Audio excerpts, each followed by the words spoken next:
to die. Okay, so I did go live earlier, this evening. How am I going?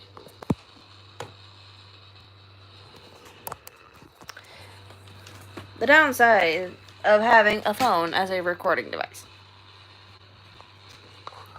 I know that it is probably late in the evening to y'all. Chat. Is chat even here? No, chat's not here. Chat's not here. And I need a stand to put my phone on. Because clearly, it doesn't want to stay anywhere. I'm gonna put my hoodie on. It's cold in my room.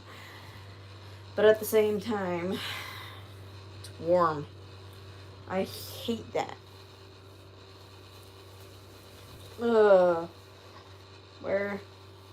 do I go? Whoops. I can't control where my arms go. Oh, I know. Luckily there wasn't any incense ash in that, so we're good. We're all good. We're all cool. So I'm fully aware I went live a little while ago. About, I want to say like an hour and a half ago. I don't know. I've lost track of time. Today it's been a lot.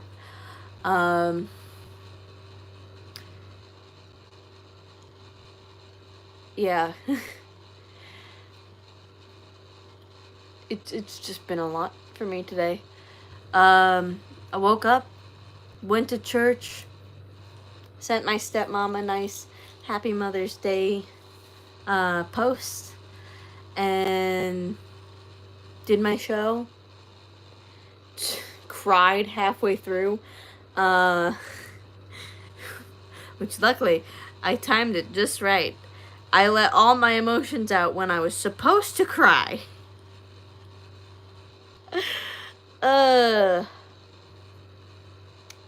Yeah.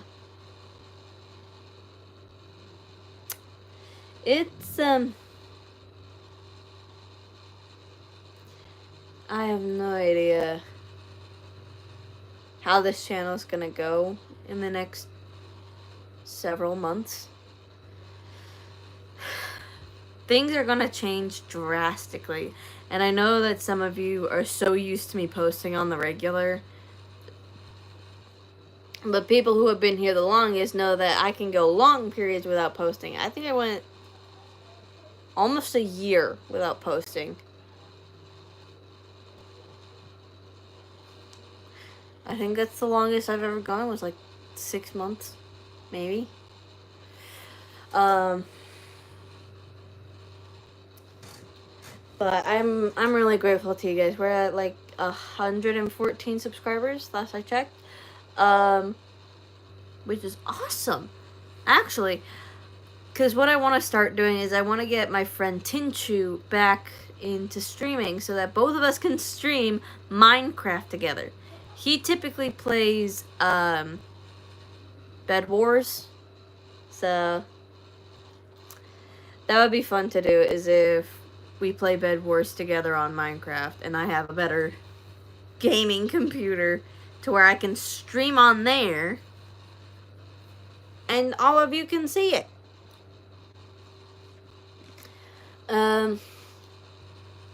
Yeah. I think if I get Tinchu back into streaming, not only can we have, you know, gospel live streams, we can have fun, we can have Minecraft, we can have video games, and, you know, it's just, it'd be a wholesome stream. You know, speaking of gospels, today we were reintroduced to my favorite series in my church. It's called To the Church Of. And we picked up where we left off a couple months ago. We were in Romans chapter 10, I think. I'm pretty sure we were in Romans chapter 10, which was one of the letters that Paul wrote to some of the churches everywhere. And it was mainly talking about grace and truth. Now, people with grace, they typically find people who tell truth to be harsh and cruel, while people who tell truth think people who are graceful, have no spine. Premise of it.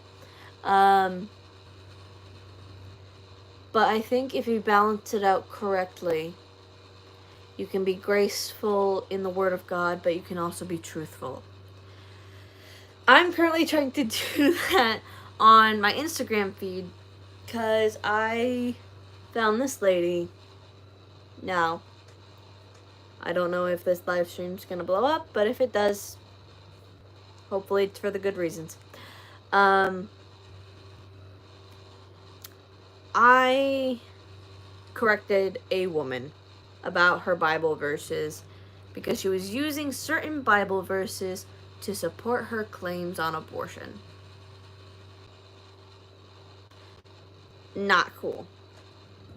I actually posted in her chat the verses that she posted, and it was like, yeah, none of those are exactly what you said. And I even, duetted her video. And essentially what I said was, hey, these are the Bible verses that I looked up. They don't match what you're saying. And can we please stop using the Bible as a weapon?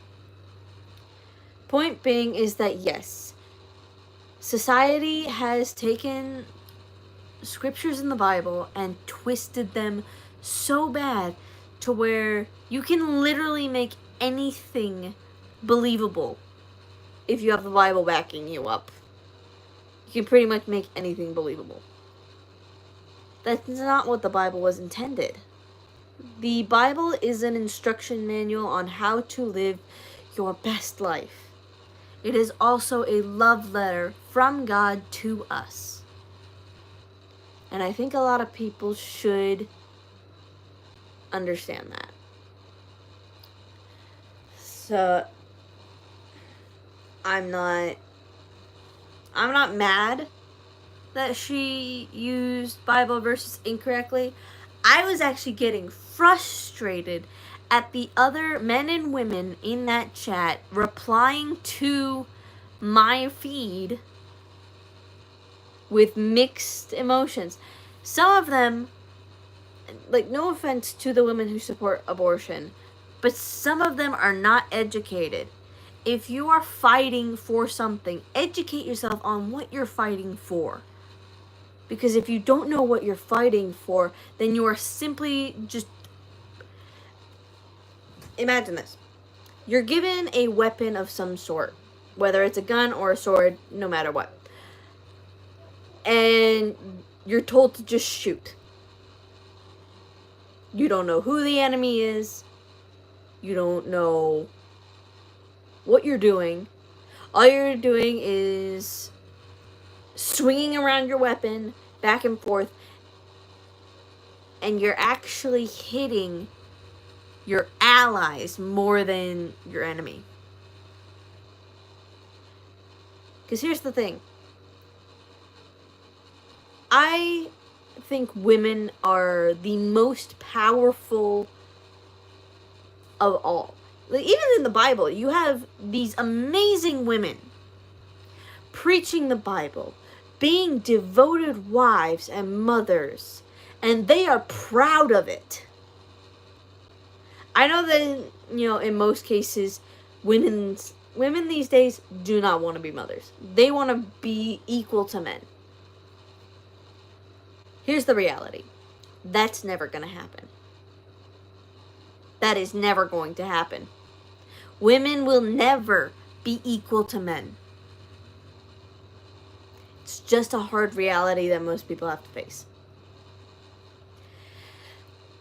Because we are built differently than men. We are not built the same. No matter how many shots, surgeries, or procedures you go through, you will always be biologically a female. No matter how much you change your outward appearance, your interior will still be the same.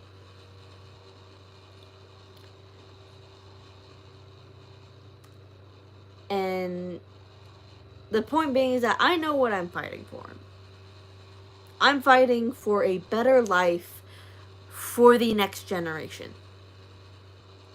I want to make sure that they are not harassed by teachers saying that they should change their gender, or forced by society to pick a role. Children should be allowed to express their feelings and emotions in a safe environment. And if they feel a certain way, the parents should be the ones to inform them. Point being is, I'm seeing how public school is doing things. And I'm scared for the generations that have to go through that. So what am I going to do? I'm going to actually learn how to homeschool my kids. If I ever am lucky. I mean, 2 years ago, I didn't have any hair. I thought I would never have hair again. And yet here I am 2 years later. I have a full head of hair. I've dyed it. I've cut it. I've done all of this with it. So who's to say that, maybe one day in the future I'll get married?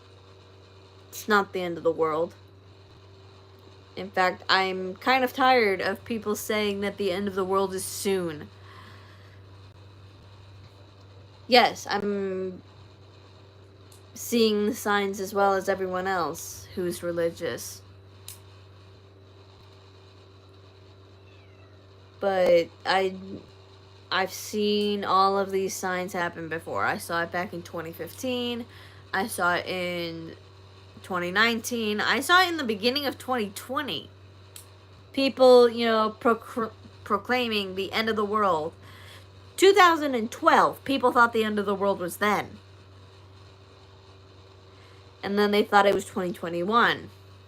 Again, still no.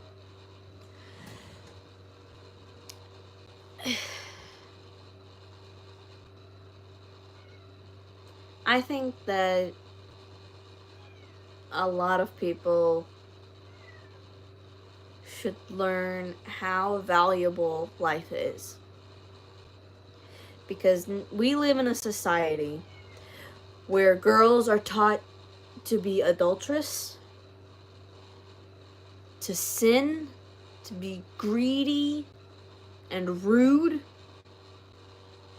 What happened to the graceful women, the respectful women, the kind women? I know that they're out there somewhere. They are just less and less of us. Like, something that I miss is the early 2000s. When people were able to proclaim their religion without people actively hating them or even physically hurting them. I'm fully aware that back like 2,000 years ago, we still had that issue. Even as Jewish people or Christians or any type of religion that centered around Jesus Christ.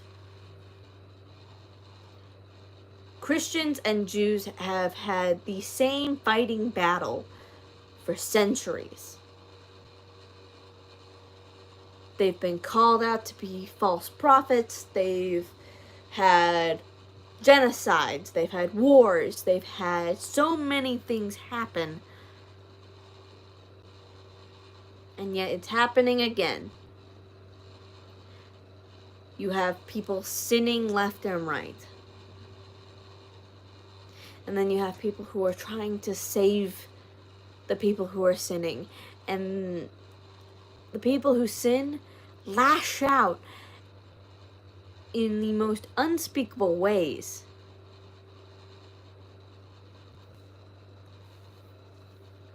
And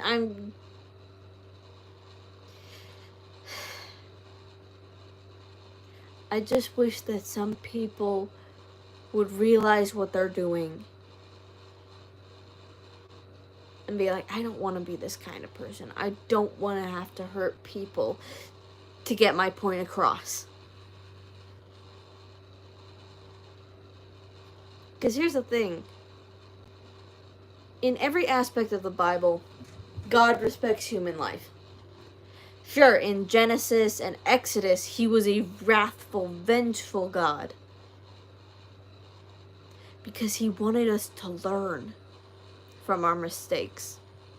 The flood was the one time he committed a mass genocide on his own people. He flooded the entire world, and he regretted it. So he gave us a rainbow so that we would always remember that that is God's promise. That he will never flood the earth again. In Egypt, he gave the Egyptians a chance to redeem themselves, to turn away from their false gods. Most people seem to think that God has no mercy, or that if he can atone for his sins, why can't we do the same thing he does? We're not on the same level God is. Our God is a supernatural being that can hold our universe in the palm of his hand. We are not God.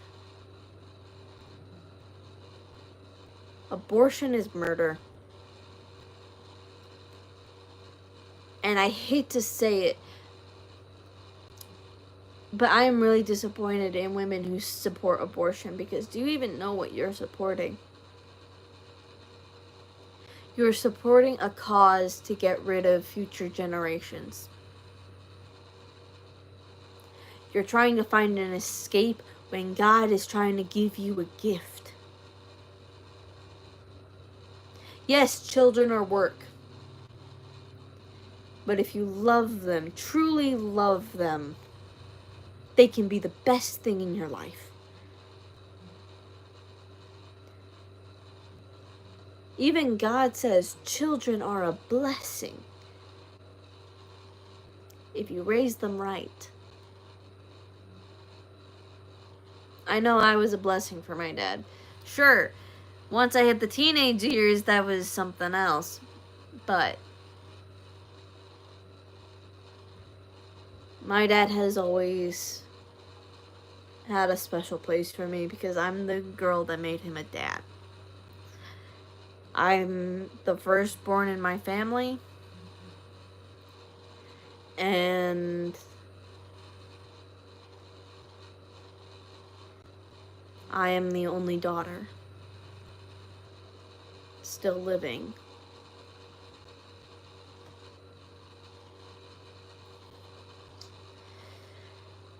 I really don't like that truth, but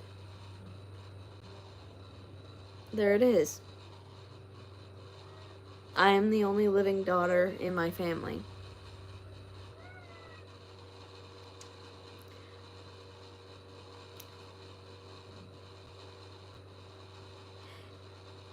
There was something I will understand, and I can understand why most feminists support abortion, is that when they are assaulted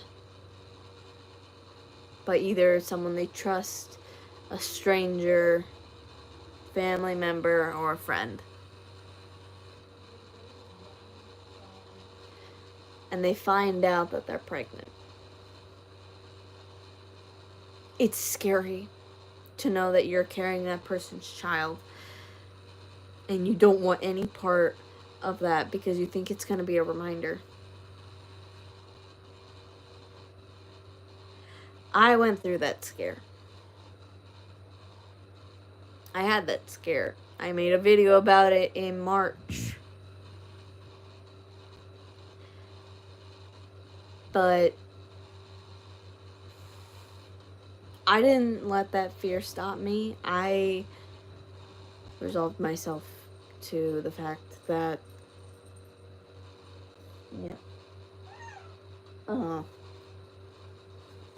Hey, chat, my cousin's in the room.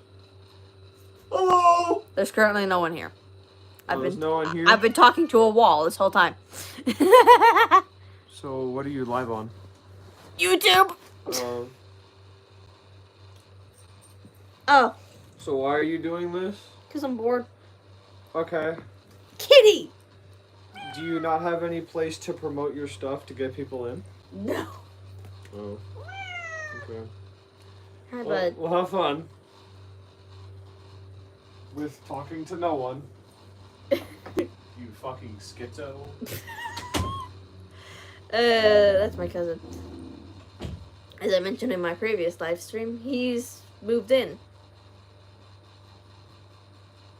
Help. He's autistic as fuck. But, yeah.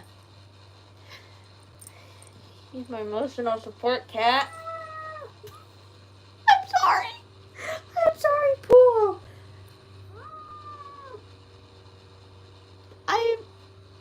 Are you good? Do you want to say hi to the people? Say hi to the people.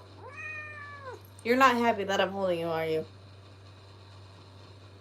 He's not happy I'm holding him. He doesn't like to be held, but, you know, too bad. No. You're not. No. You're not doing that again. Say hi, Pool.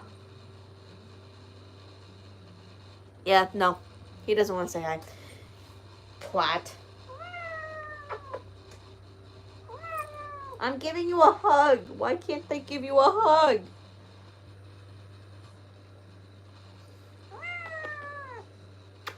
Okay. Get your butt out of the shot.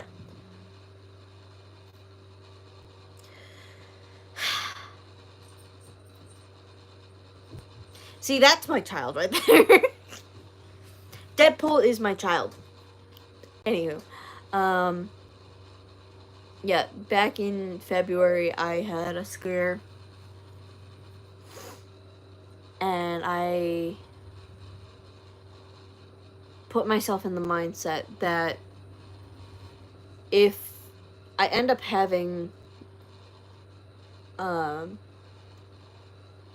abuser's child, I would love that child unconditionally. Just like I do that cat.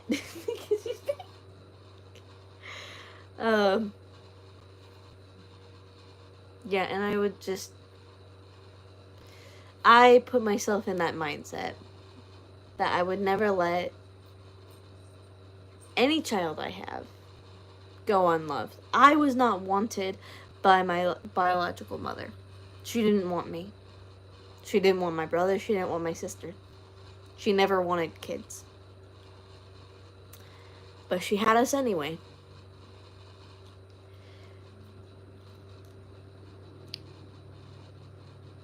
And it's hard to accept that reality sometimes. The fact that my own mother didn't want me. Specifically me. She didn't want me specifically. In later years. I became the problem child. I got myself into trouble with not only my teachers, but with the church we were in, with my family friends, with school. I would get myself into trouble so many times. I was my mother's problem. When I became old enough to take care of my siblings, that was my job. I took care of my siblings. Until I was about 16 or 17 is when I was able to stop being the third parent.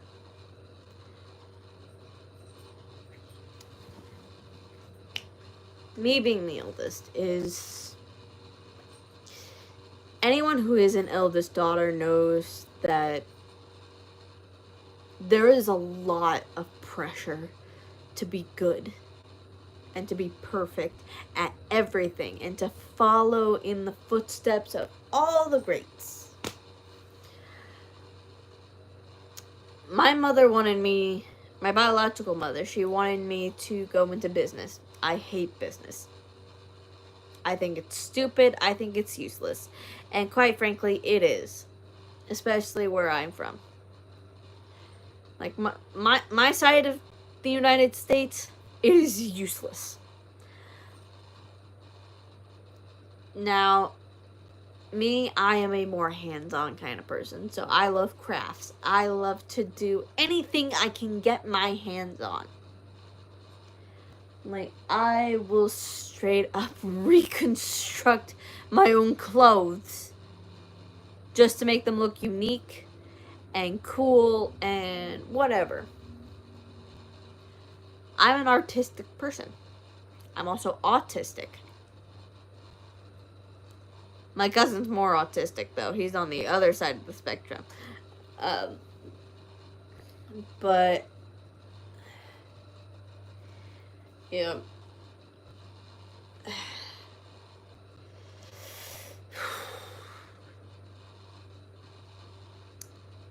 I have gone through a lot in the last 2 years. 23, went through a lot of changes. I got introduced to my theater Shenandoah.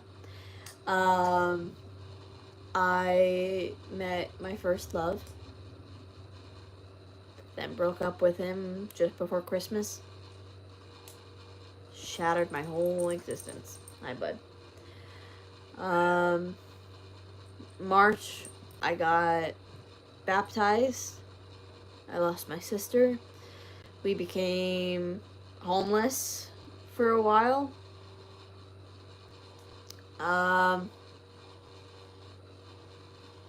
I had several jobs that I decided not to stick with.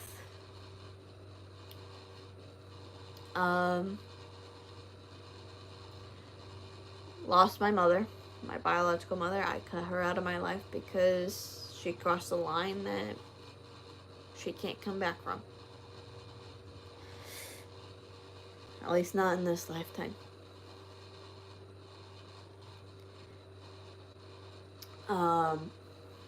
At least not yet, anyway.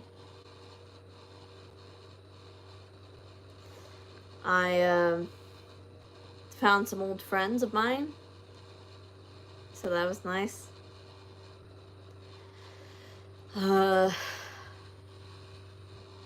Reconnected with my church again later on. Introduced my cousin to the theater I'm at. He had a great time.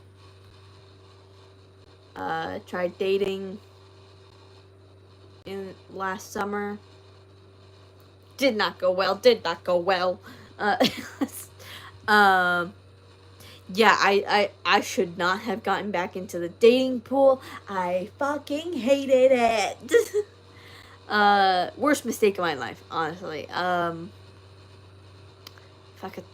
I could travel back in time, I would slap myself in the face because that was a stupid decision.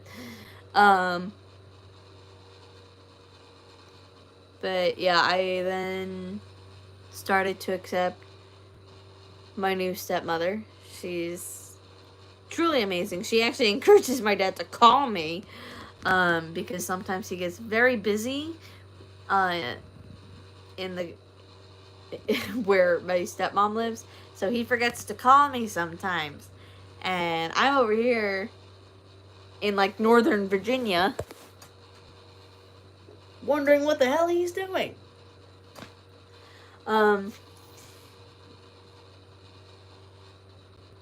But yeah, I also learned how to discover my self-worth after my assault. I have devoted myself to waiting for my future partner and praying for them and hoping that God will work in them as He works through me, whoever they may be. I mean, technically I already know because I've had like several dreams about them and it freaks me out. And I will encourage every single Christian girl and boy who watches this, or whatever religion you are, if you are struggling with your own dating life or your own love life or whatever, take some time for yourself and for your relationship with God. Take time on that. Take as much time as you need. The world's not going to end tomorrow. The world is not going to be gone tomorrow. You have plenty of time. You have your whole life ahead of you. Your whole life. So take your time to learn about your relationship with God. Is it a friendship? Is it a romantic relationship with God? Do you love God the way He loves you? Because part of the reason why a lot of Christians have such long spans of time before dating is because they are learning to love God properly so that they can love their future spouse as God loves them. Because when you have two people who love God fiercely, they are unstoppable.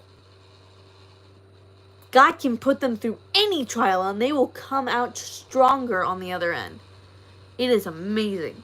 I have seen so many couples like that. It is astonishing. My adoptive grandparents, they're like that. I strive to be like them sometimes. My pastor and his wife, I strive to be like them. I am putting forth my whole being towards my God, and I am trusting Him with His timing on things. And I really think that every Christian boy and girl, if you're struggling with finding a partner, look to Him first. Learn to love Him fiercely and wonderfully.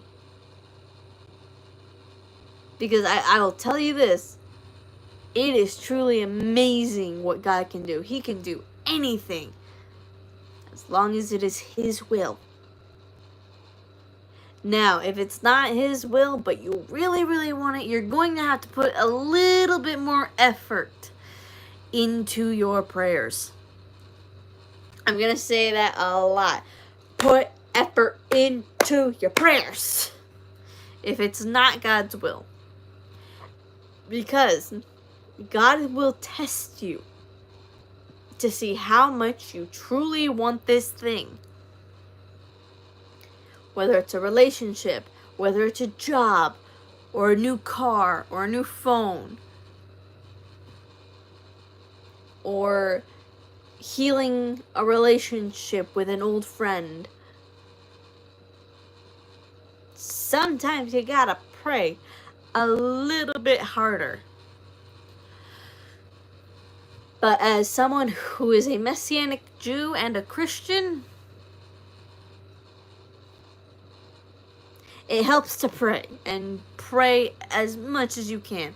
Like, you can literally only pray for 2 seconds, and that's enough. Jesus even says, if you have the faith of a mustard seed, the size of a mustard seed, you can move mountains. So all you need is that little seed of faith, and you can do anything.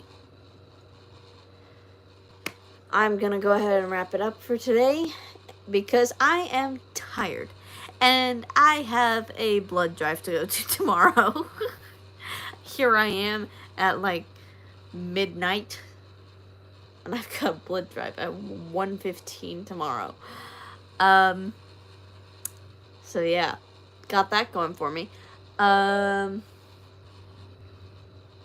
will probably schedule a live probably sometime either tomorrow or later next week. I will be live on Twitch every Saturday for Minecraft. Minecraft Saturdays. We could probably call it that, Minecraft Saturdays. I have no idea. I don't know. I might create a poll for like brainstorming ideas on what to call the live stream on Saturdays. I have not been able to figure out how to live stream gameplay onto YouTube. It's annoying the hell out of me. But yeah, here, I'm gonna do this.